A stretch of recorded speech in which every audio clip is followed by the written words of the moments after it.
Assalamualaikum warahmatullahi wabarakatuh.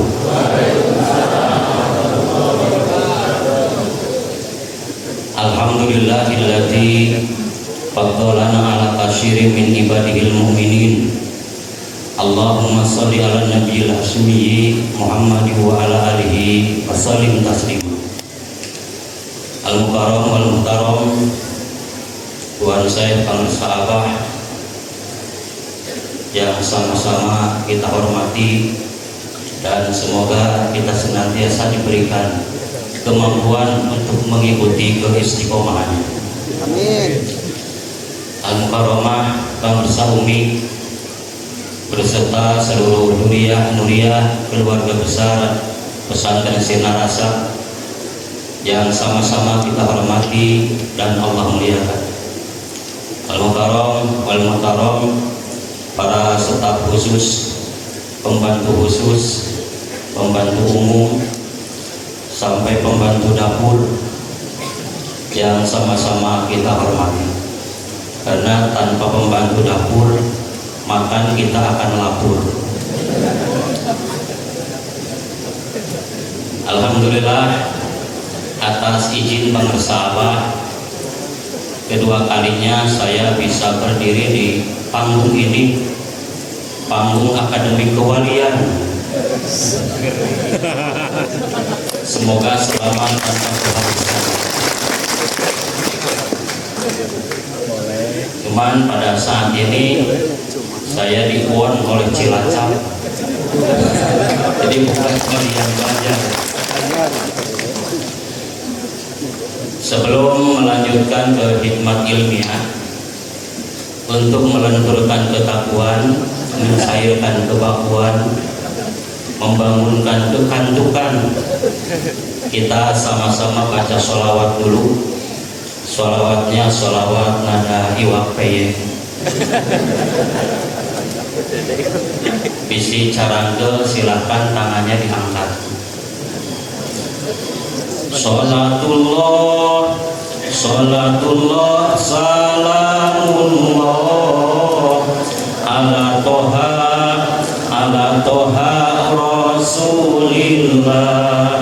Sholatullah, sholatullah, salamullah ala yasin habibillah.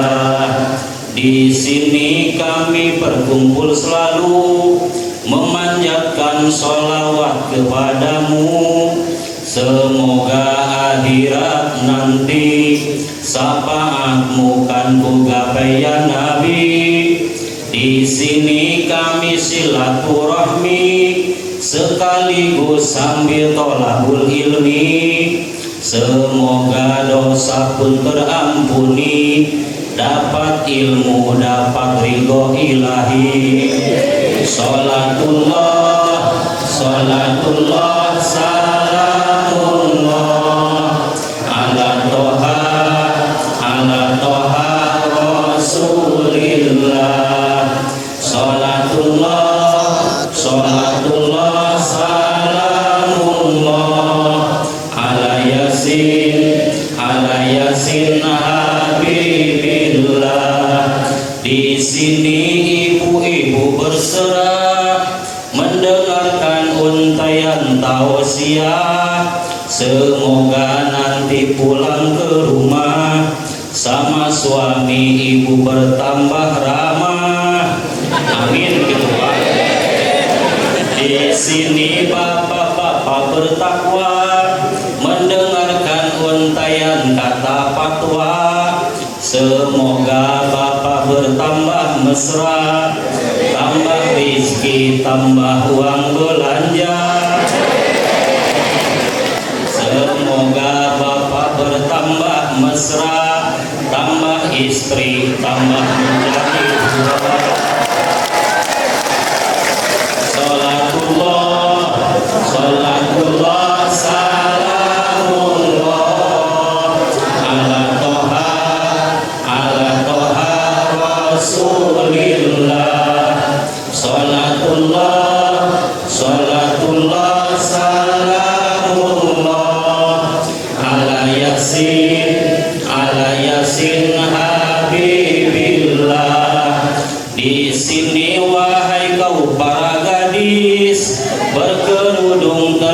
minum tambah manis.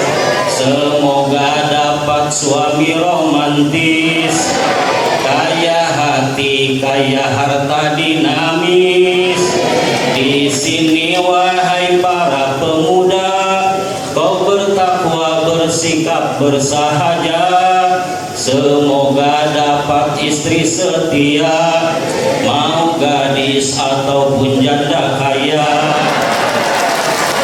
Salatullah, salatullah, salamullah ala Toha, ala Toha Rasulillah. Salatullah, salatullah, salamullah ala Yasin, ala Yasin Habibillah. Di sini kami mengambil berkah dari Guru Agung Pangersa Abah. Semoga selalu terlimpah karomah bagi kita dunia dan akhiratnya. Salatullah, salatullah, salamullah ala Toha, ala Toha Rasulillah. Salatullah, salatullah, salamullah ala Yasin, ala Yasin Habibillah. Kami ucap syukur alhamdulillah, sepenuh langit bumi pada Allah bisa bertemu dengan sang pencerah Mursyid Qadiriyah Naksabandiyah. Wahai ikhwan, jangan wahai ikhwan buka mata hatimu, jangan tutup jalan pada Tuhanmu. Lanjutkan perjalanan rohanimu, bergabung dengan mursyid sejamanmu. Salatullah, salatullah, salamullah ala Toha, ala Toha Rasulillah. Salatullah, salatullah, salamullah ala Yasin, ala Yasin Habibillah. Allahumma sholli wa sallim wa barik. Ibu bapak rahimakumullah, suatu ketika sahabat bertanya kepada Ummul Mukminin Bunda Aisyah, wahai Aisyah, selama engkau membersamai Rasulullah, adakah kenangan terindah yang membuat engkau terkesan bersamanya? Jawab Aisyah, semua perilaku Nabi, semua ucap Nabi, semua sikap Nabi selalu membuat aku terkesan, selalu membuat aku terkenal. Jadi Nabi itu bukan cuma hebat menurut sahabat, bukan menawan menurut kawan, tapi beliau terpuji menurut istri, bahkan bagus menurut musuh. Geus mimpi garing.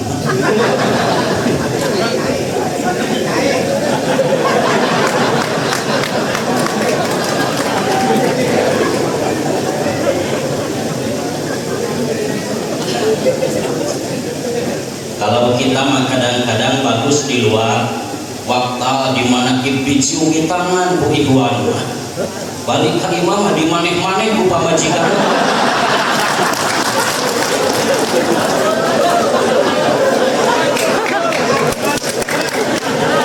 Kalau orang sudah baik menurut istrinya, itu orang baru soleh.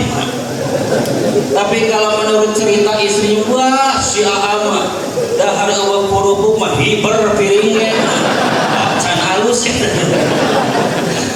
Tapi jangan salah, ujian kewalian itu kadang datang dari istri.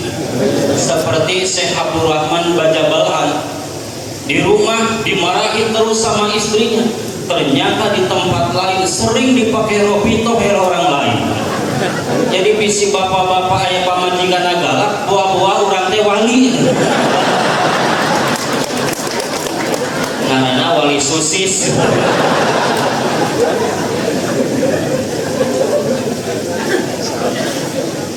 Kata sahabat, adakah di antara semua yang terkesan sikap Rasulullah yang membuat engkau paling terkesan Aisyah?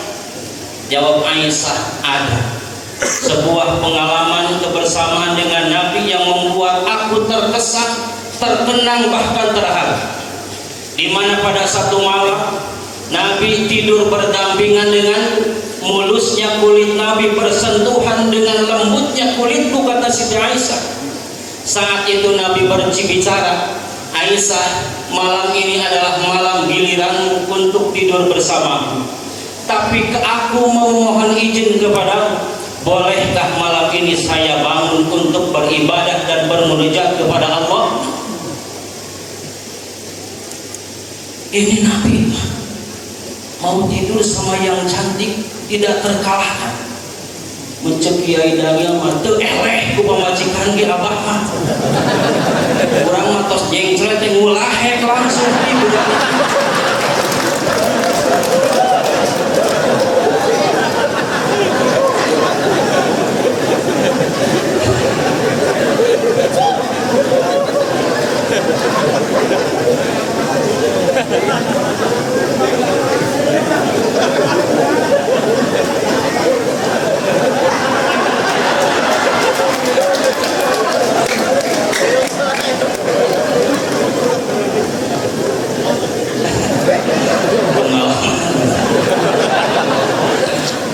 Pengalaman kita semuanya.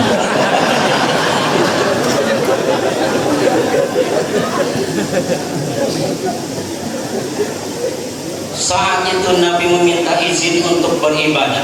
Kata Siti Aisyah, silahkan ya Rasul, aku senang tidur bersamamu, tapi aku pun senang engkau beribadah bermunajat kepada Allah. Ternyata semalam itu ibadah Nabi disertai dengan menangis yang luar biasa, terseduh-seduh sampai air mata membasahi tempat sholat. Bahkan datang waktu subuh, Nabi tidak sanggup berangkat ke masjid.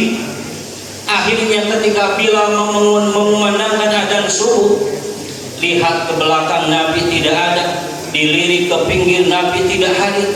Kemana gerangan junjungan? Biasanya sebelum adzan tiba Nabi sudah standby di tempat sholat, tapi subuh itu Nabi belum hadir. Sejuta pertanyaan di benak Bilal. Akhirnya memberanikan diri melangkah menuju rumah Nabi. Ternyata begitu dilihat ke rumah Nabi, Nabi sedang bersujud menangis terseduh-seduh, dipeluk oleh Sayyidina Bilal. Ada apa gerangan ya Rasul, engkau menangis? Bukankah engkau sudah dijamin ampunan dosa yang lalu dan dosa yang akan datang? Apakah engkau belum makan? Atau engkau sedang dimarahi oleh Bunda Aisyah?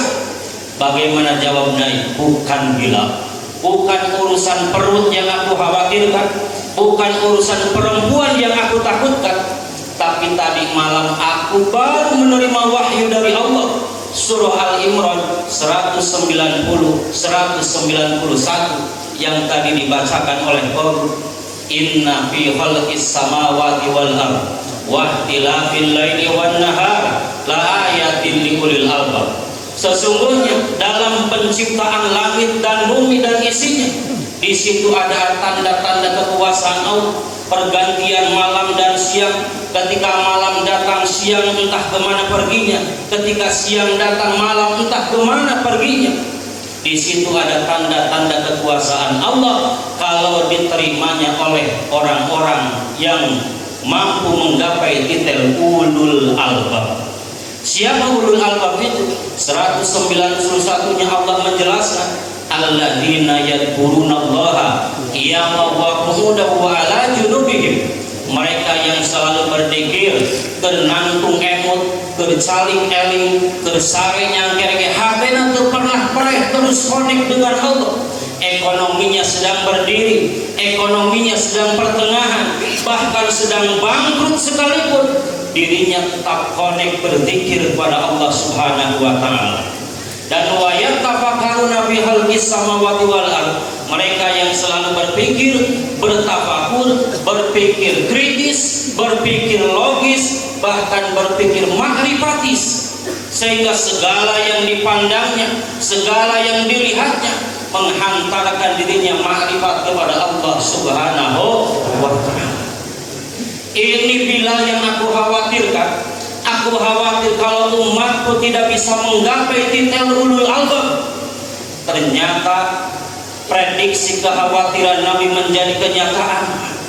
Hari ini boro-boro sampai ulul albab, sampai ulul ilmi saja susah. Maka kita bersyukur bisa bersama dengan ulul albab di hadapan pangersama, ahli zikir dan ahli fikir. Semoga kita mampu dicetak oleh beliau menjadi ulul albab. Dengan dua modal ini, zikir dan fikir, kolaborasi zikir dan fikir merupakan ekspresi dari ilmu amaliyah dan amal ilmiah. Zikir sebagai ekspresi dari amaliyah, fikir sebagai ekspresi dari ilmiah. Maka dengan dua modal ini Usama akan memiliki eksistensi yang luar biasa ke depan. Bukan hanya mampu mencetak sarjana dan sarjana, bukan hanya mampu mencetak profesor dan profesor, tapi akan mengeluarkan profesor-profesor yang tingkatan bumi dan langit bertitelkan ulul albab. Kenapa zikir menjadi kriteria ulul albab? Satu, karena zikir itu merupakan cara termudah tapi tercepat sampai kepada Allah. Imam Ali, sahabat Nabi, keponakan Nabi, bahkan mantu Nabi, ketika mau berangkat kepada Allah melakukan pendekatan, bertanya dulu kepada Nabi yang dekat dengan Allah, ya Rasul, ayyut turukin aqrabuha wa ashaluha ilallah. Ya Rasul, jalan mana yang paling mudah tapi paling cepat sampai kepada Allah? Nabi menjawab, kun lisanuka ratban bi dzikrillah. Jadilah lidahmu selalu basah dengan zikir kepada Allah. Zikir yang mana ya Rasul yang harus aku amalkan? Kata Nabi, gombin ainaika, pejamkan kedua matamu, wasma'ini, dengarkan ucapanku, fakul salasan, ikuti olehmu 3 kali. Nabi membacakan kalimat la ilaha illallah 3 kali, diikuti oleh Imam Ali karamallahu wajhah. Minum dulu.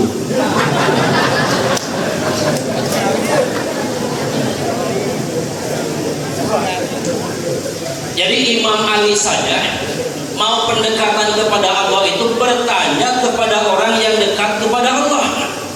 Hati-hati ibu bapak, hari ini musim YouTube, musim Google, banyak orang belajar amalan dari YouTube, dari Google.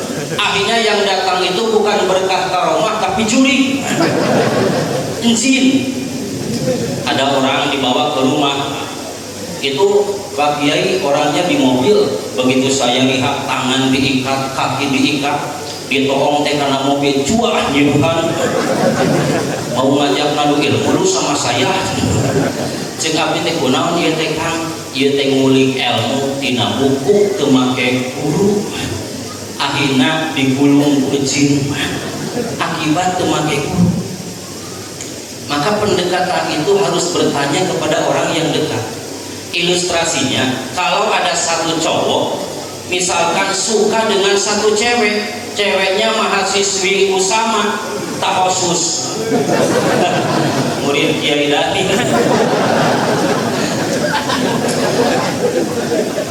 maka 3 cowok ini akan berlomba untuk melakukan pendekatan.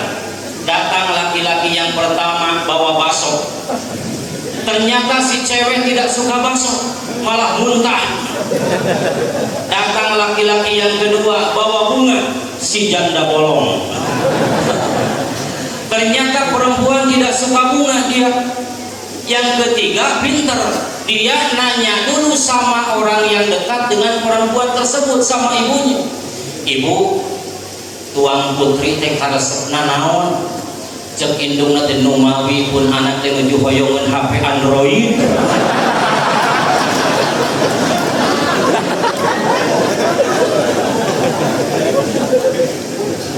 Pangmelikeun we HP iPhone. Ari dibikeun teh langsung digabruk. Nah, ini orang pintar. Begitulah Imam Ali mau berangkat kepada Allah, bertanya dulu kepada Kanjeng Rasulullah. Begitupun kita bersyukur sudah bisa masuk pintunya Allah Subhanahu wa taala melalui pintu guru mursyid. Saking cepatnya orang mengamalkan la ilaha illallah, di kubur tidak akan bertemu dengan mungkar nakir. Ketika bahas kebangkitan dari kubur, kita hanya akan cukup yang pada turab ala ra'sihi, cukup mengibaskan tanah dari kepala dan mengusap wajah dengan membaca alhamdulillahilladzi adhaba anna al-hajan inna rabbana laghafurun syakur. Yang biasa kita baca assalamualaikum assalamualaikum usap wajah, itu ahli la ilaha illallah akan dibaca ketika dibangkitkan dari kubur. Segala puji bagi Allah yang telah menghilangkan keprihatinan, kesedihan dariku. Orang lain dikubur serasa ribuan tahun, ahli la ilaha illallah serasa tertidur,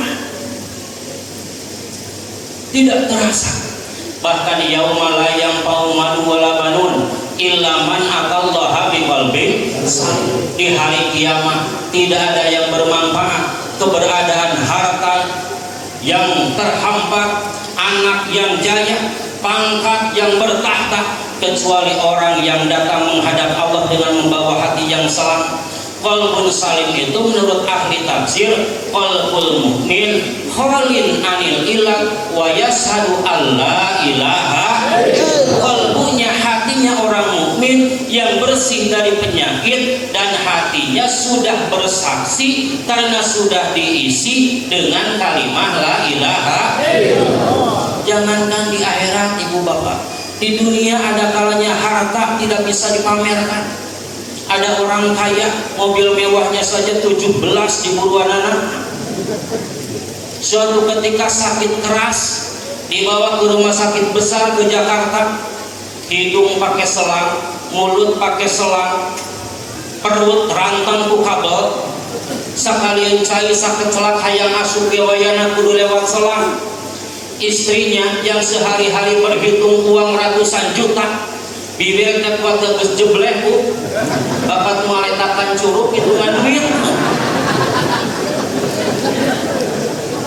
Pada waktu itu yang dia buka hanya lembaran Al-Quran, berharap suaminya bisa kembali diberikan kesembuhan oleh Allah.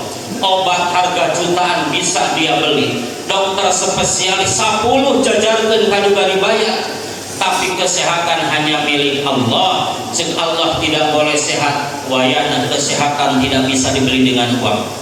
Datang anaknya yang dari Singapura, turun dengan kendaraan mewah di halaman rumah sakit. Baru di halaman rumah sakit sudah disetok sama tukang parkir. Maaf Pak, kendaraan mohon simpan di sini, jangan dibawa ke dalam. Turun dari mobil, baju harga jutaan, jam tangan Rolex ditaretes intan berlian, sepatu harga jutaan, tok tak masuk ruangan ICU. Baru di pintu disetok sama suster, maaf Pak, sepatu mohon dibuka. Maaf Pak, pakaian mohon ditutup ku pakaian rumah sakit no hejo teh. Itu kan masuk ICU, mulut harus ditutup dengan masker. Baru di rumah sakit harta sudah tidak bisa dipamerkan. Semua keluarganya berkumpul menyaksikan ayahnya yang sedang koma. Sugan sakecet mah aya anu membicarakan masalah urusan bisnis jeung harta banda. Sugan jeung anakna teh, bapak mobil mana nu paling lebih karesep ku bapak? Ku abdi rek pangmungkuskeun jang bakal bapak balik. Tidak. Sugan jeung adena teh, ayah mau dikawal dengan pangkat apa ayah untuk menghadapi mungkar dan nakir? Barangkali ingin dikawal sama jenderal, biar saya sewakan jenderal Karto dirutona pidaan. Tidak. Apa yang dibisikkan ke telinga bapaknya ketika koma seperti itu? Kata bapaknya, kata istrinya, bapak ikuti mama, la ilaha illallah. Kata anaknya yang paling gede, bapak ikuti AA, la ilaha illallah. Katanya anaknya yang paling bungsu, bapak ikuti adik di pondokan, Allah Allah Allah.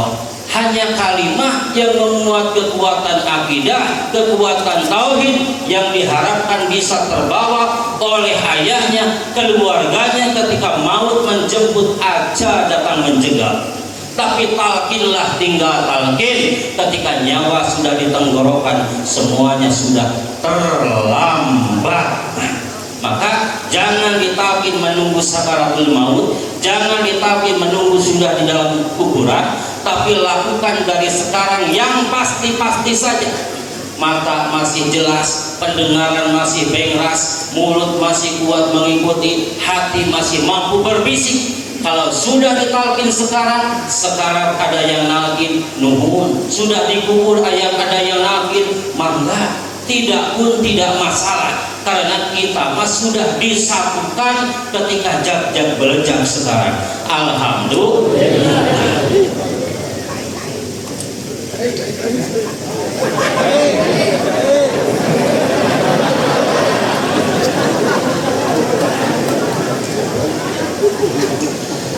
Yang kedua, kenapa dzikir menjadi kriteria ulul albab? Karena dzikir itu dzikir itu untuk meluruskan pemikiran. Yang ngurus Indonesia ini orang-orang pinter apa orang bodoh? Pinter, sudah habis 7-8 kodi kabinet menteri. Tapi sampai saat ini Indonesia sudah mulus apa masih mulus? Sudah adil apa masih kerdil? Penyidik kok disidik, hakim kok dihakimi, anggota dewan kok gontok-gontokan, polisi kok tembak polisi. Kenapa? Mereka ahli berpikir tapi bukan ahli berpikir. Maka ahli fikir baru bisa menjaga nama baik, ahli zikir sudah bisa menjaga amal baik. Ahli fikir baru bisa mengukir kata, ahli zikir sudah bisa mengukir fakta dan realita. Ahli fikir baru bisa mengukir penampilan, ahli zikir sudah mengukir keterampilan. Ahli fikir baru bisa menciptakan gimmick, ahli zikir sudah bisa menciptakan rasa gemek. Tahu gimmick itu? Gimmick itu gaya untuk mencari simpati orang lain. Baju pakai gamis, dijas, pakai udeng-udeng segede ban Vespa. Itu gimmick nurutan pengersa abah. Aya nu ngasongkeun cai toel unggul. Beda abah marunnya sudah langsung nyambung ke laut. Aini titah tawasul teu bisa. Nah, eta teh gimmick. Ahli dzikir bukan cuma gimmick, tapi sudah bisa menciptakan gemek. Yang apa gemek? Kayak ibu.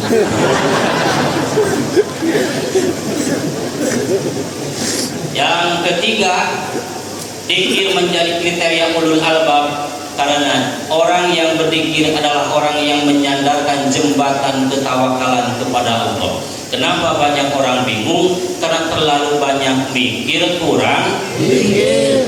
Maka zikir dan pikir harus bersama. Ketika zikir jangan mikir, ketika mikir harus menjadi zikir.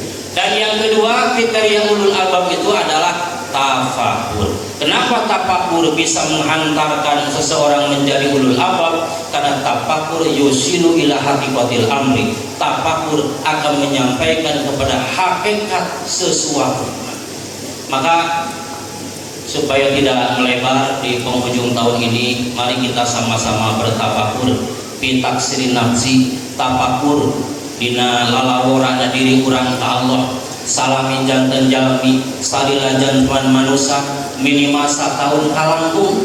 Nah urang teh seueur taat apa seueur maksiat, seueur berbuat pahala atau berbuat dosa, seueur eling apa seueur berpaling, banyak berzikir atau banyak muir, banyak mementingkan Allah apa banyak mementingkan manusia, banyak mementingkan Allah atau banyak mementingkan dunia. Kalau contoh suatu ketika bapak sedang di masjid beres sholat maghrib, tadinya mau terus zikir, tiba-tiba ada anak datang ngaharewos, pak pulang dulu, di rumah ada tamu. Siapa? Bapak Bupati. Kira-kira bapak mau melanjutkan zikir apa terus pulang? Insya Allah pulang. Hariwang Pak Bupati mere duit ketulus di bawah deui. Sekarang bandingkan, suatu ketika bapak sedang bersih-bersih di halaman atau ibu-ibu sedang mencuci baju. Ketika sedang mencuci, tiba-tiba Allah memanggil lewat adzan. Kurang lebih 10 menit lagi cucian beres. Kira-kira ibu mau menyimpan cucian, memburu panggilan Allah, atau tanggung membereskan kerjaan? Insya Allah tanggung membereskan. Dan ternyata diakui tidak diakui, kita lebih sering mementingkan manusia dan menyepelekan Allah Subhanahu wa ta'ala. Bahkan sholat pun hanya diberi waktu sisa saja. Subuh sisa kenyang tidur, duhur sisa bekerja, asar macem-macem, maghrib sesa mejeng, sesa jalan-jalan, isya sesa nonton sinetron mun ibu-ibu, sesa nonton bola mun bapak-bapak. Unggal sholat pasesaan, sesa tiulan elodan, sholat sakole patepisan, tarahayang aya dikiran. Subuh sesa sebuh sare, duhur sesa sebuh digawe, asar sesa cacampuran, maghrib sesa di jalan-jalan, isya masuk dipanderikeun, cenah sunat diakhirkeun. Padahal mah kagok keur nonton, boga hanca dina sinetron. Hafal. Hirup kantos teu pararuh, lalung sero baru mahu. Tina hidayah Allah jauh, sabab tara sholat subuh. Ayeuna ngagoler di kubur, poek mongkleng taya batur. Jauh tiba raya jeung dulur, sabab tara sholat duhur. Datang malaikat mungkar, basa gari hajeng kasar, rek nyiksa jalma nu sasar, anu tara sholat asar. Awak ngadeg-gedeg ngagibrig, siga nu panggih jeung jurig, ku malaikat diketik, sabab tara sholat maghrib. Koreng ieu loba dosa, ayeuna nandangan siksa, diseureut oray jeung kala, sabab tara sholat nyiksa. Tuh bumi nu gedong sigrong, kendaraan herang bangong, istri geulis putri inohong, maot mah moal digandong. Wallahu